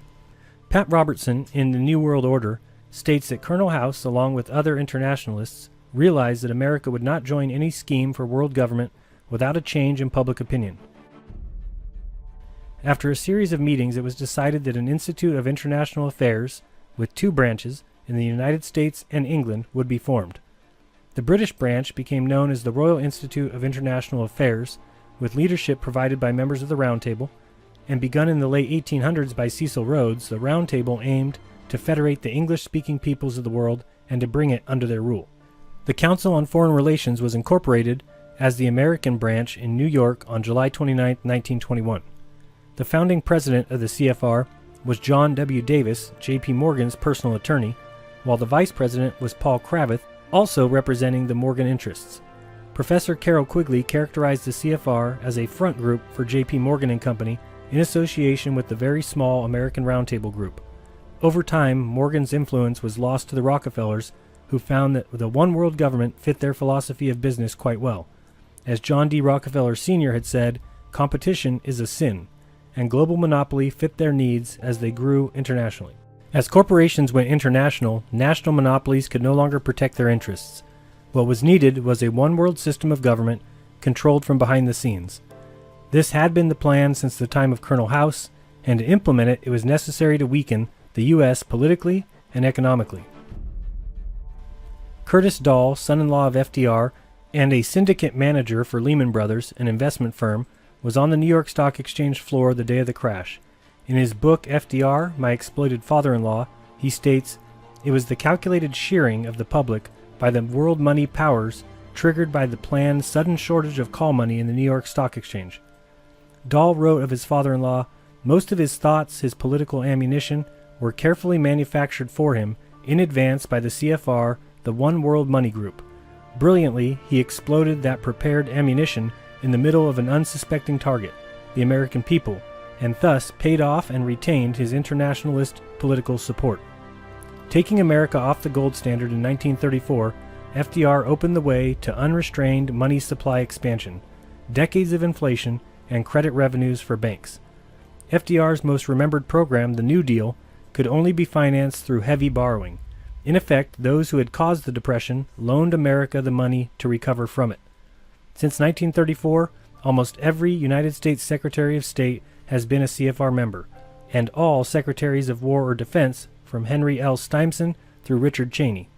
The CIA has been under CFR control almost continuously since its creation, starting with Allen Dulles, founding member of the CFR and brother of Secretary of State under President Eisenhower, John Foster Dulles. Allen Dulles had been at the Paris Peace Conference, joined the CFR in 1926, and later became its president. John Foster Dulles had been one of Woodrow Wilson's young protégés at Paris Peace Conference. A founding member of the CFR, he was an in-law of the Rockefellers, chairman of the board of the Rockefeller Foundation, and board chairman of the Carnegie Endowment for International Peace. Since that time, nearly all presidential candidates have been CFR members. President Truman, who was not a member, was advised by a group of quote-unquote wise men, all 6 of whom were CFR members according to Gary Allen. In 1960, CFR Kennedy, who was probably killed because he had the courage not to go along with all their plans, and CFR Nixon. In 1964, the GOP stunned the establishment by nominating its candidate over Nelson Rockefeller. Rockefeller and the CFR wing proceeded to picture Barry Goldwater as a dangerous radical. In 1968, CFR Nixon ran against CFR Humphrey. The 1972 contest featured CFR Nixon versus CFR McGovern. CFR candidates for president include George McGovern, Walter Mondale, Edmund Muskie, John Anderson, and Lloyd Benson.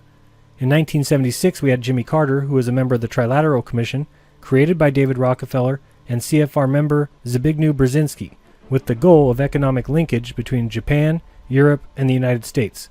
We have also had, though his name strangely disappears from the membership list in 1979, CFR director from 77 to 79, George Bush, and last but not least, CFR member Bill Clinton. They have all promoted the New World Order, controlled by the United Nations. The problem is that the present United Nations organization is actually the creation of the CFR and is housed on land in Manhattan donated to it by the family of then chairman of the CFR, David Rockefeller. Since that time, the CFR and its friends in the mass media, largely controlled by the CFR members such as Katharine Graham of the Washington Post and Henry Luce of Time Life, foundations and political groups have lobbied consistently to grant the United Nations more authority and more power. Bush and the Gulf War were but one of the latest calls for the New World Order. Admiral Chester Ward, a member of CFR for over a decade, became one of its harshest critics, revealing its inner workings in a 1975 book, Kissinger on the Couch.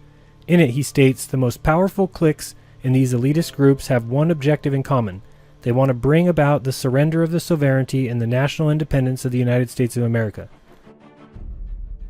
Most members are one-world government ideologists whose long-term goals were officially summed up in September 1961 in a State Department document number 7277, adopted by the Nixon administration. It states the elimination of all armed forces and armaments except those needed to maintain internal order within the states and to furnish the United Nations with peace forces by the time it, the UN global government, would be so strong no nation could challenge it. Within the CFR there exists a much smaller group but more powerful, made up of Wall Street international bankers and their key agents. Primarily, they want the world banking monopoly from whatever power ends up in control of the global government.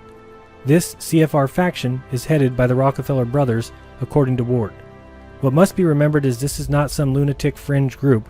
These are members of one of the most powerful private organizations in the world, the people who determine the control of American economic, social, political, and military policy. Members' influence and control extends to leaders in academia, public service, business, and the media, according to the CFR 1993 annual report. These people are not affiliated with the government, they are the government in effect. CFR members in the mass media, education, and entertainment push their propaganda of humanism and world brotherhood. We should all live in peace under a world government and forget about such selfish things as nationalities and patriotism. We can solve our own problems. We don't need God or morals or values. It's all relative anyway, right?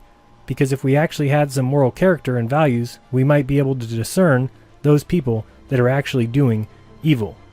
The Bible says that the love of money is the root of all evil. These people are evil because they love money and power, and greed drives them to do anything to achieve their goals. They have lost all morality and conscience and believe such concepts, as well as our Constitution, are outdated. What we're dealing with here is simply insanity. To have more wealth than can possibly be spent, and still it's never enough. They have to control governments, start wars, conspire to rule the world, lest the common people wake up to how they gain their wealth, take it away from them, and then demand that they pay the price for their crimes. That is why they constantly pit us against one another, with diversity or affirmative action and other programs, black against white, men against women, rural against urban, ranchers against environmentalists, and on, lest we look in their direction. We the people are held to a much higher standard. If we threaten the president or a public official, we are charged with a crime. Yet the one world gang can threaten the Constitution and the liberties of we the people, the sovereign rulers of this nation, and nothing is said or done. Perhaps they do not fear what men can do to them. They believe they have everything arranged, and their power and wealth will prevail in this world. However, those among them who have sworn an oath before God to uphold and defend the Constitution, the President, members of Congress, and the military, may find one day that they do indeed have something to fear. These private citizens have access to government officials and policymakers as often as they wish, yet the results of their meetings can only be given to other government officials, corporate officers, or law partners. Participants are forbidden to transmit an attributed statement to any public medium, such as newspapers or TV, where there is a risk that it will be promptly and widely circulated or published, as the annual report puts it. Should not our public officials be forbidden to meet in secret with private groups? Public officials should only be allowed to discuss public business and policy in a public forum. The public. Remember us? There is much more to say about this group and their plans for America. Gary Allen in the Rockefeller File states that they are behind the many regional government plans which would abolish city, county, and state lines, leaving us at the mercy of federal bureaucrats, and behind the push for land use controls. They want federal control of everything, since they intend, eventually, to control the federal government. There are also many allegations of involvement in gun running, drug smuggling, prostitution, and sex slaves, and the many mysterious assassinations and suicides of witnesses and others who get too close to the truth. So Bryan, the New World Order is the Council on Foreign Relations, where your dad has been a member for 37 years. You've never heard of the New World Order. Is that you really being honest? Well, let me be honest. When somebody acts like they know nothing, and when somebody acts like they're uninformed, when someone has problems with people looking into or talking about pedophiles in the highest places, yet also says, There are always going to be pedophiles in that Right, group. but instead of... I have to stop and ask, why will there always be pedophiles in that group? And what group are you talking about? How can you, in one breath, say that, and in the next breath, say this? It was proven to be a horseshit story. If you buy into it, the joke is on you. I'm telling you. I'm telling you. Wow. I'm telling you. Did you hear what? That's very unbelievable. It's incredible. So, When I find someone who pushes propaganda and laughs at others who are questioning the things that don't make sense, I have to ask, is this person just blind to reality? Dude, you're always on the official story side, dude. You're one of those guys. You're one of those guys. You're always. I read credible news sources. Washington credible, Post, not just CNN, Washington Post. I mean, not just New York Times. No, I read New York The Times, Economist, which is Washington the Post. second oldest magazine in the world. You read all the propaganda. Do you read know all how, the bullshit. Do you know how those editorial boards work? You study the bullshit. Eddie, do you know how those editorial boards work? Do you know? But if that person makes their living in Hollywood and has access to information but refuses to look, and has a family member who is an international banker and a member of the CFR rubbing elbows with Rockefeller and Rothschild, and then tells others that the PizzaGate story is fake while laughing under their breath as they say things like, Do you really think that the entire editorial board of the New York Times or the Economist or the Wall Street Journal, where people who run the country and the world get their information, do you think all those people are lying, getting together, and being conspiratorial to give us fake news? And for what? Is that really what you believe? and when you have two of your so-called friends with Eddie Bravo and Joe Rogan telling you there's something to this story, rather than look into it, you simply keep screaming and crying that the story is fake, you don't want to talk about it, while refusing to look into things like... You know what Agenda 21 is? I don't, Eddie, but I want you to tell me why. You know what the New World Order is? I don't, but... Do you know what... Of course you don't. Because you think a small group of people are controlling everything? Like the world economy or the oil markets? How? Do you know how oil is priced? Do you know how oil is priced, John? Man, you know, so you are so far on the other goddamn side. I think you're too far on the other side.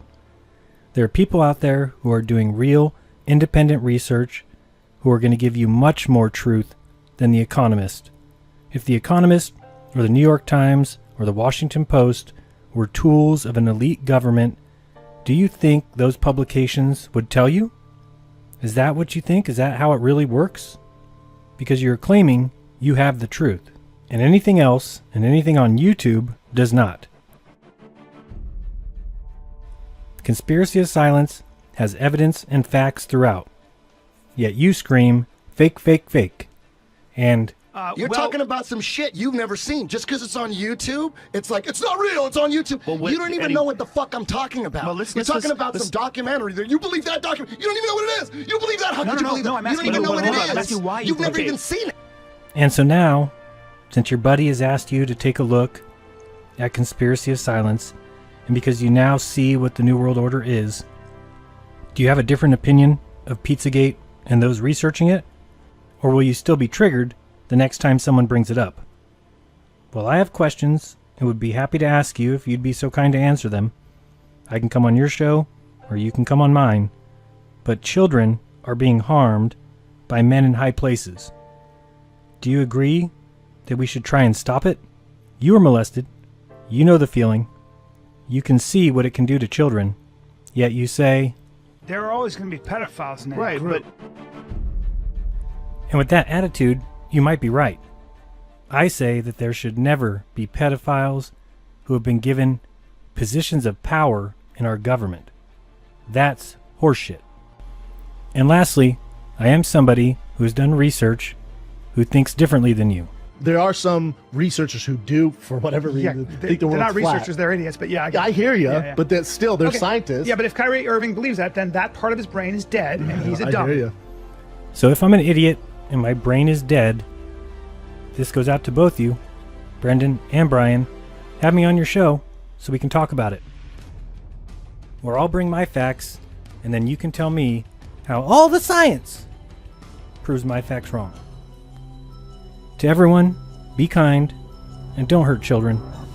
And if you know of children being hurt, don't keep it inside. Say something. Help them. This has been Jeranism. Till next time. Peace.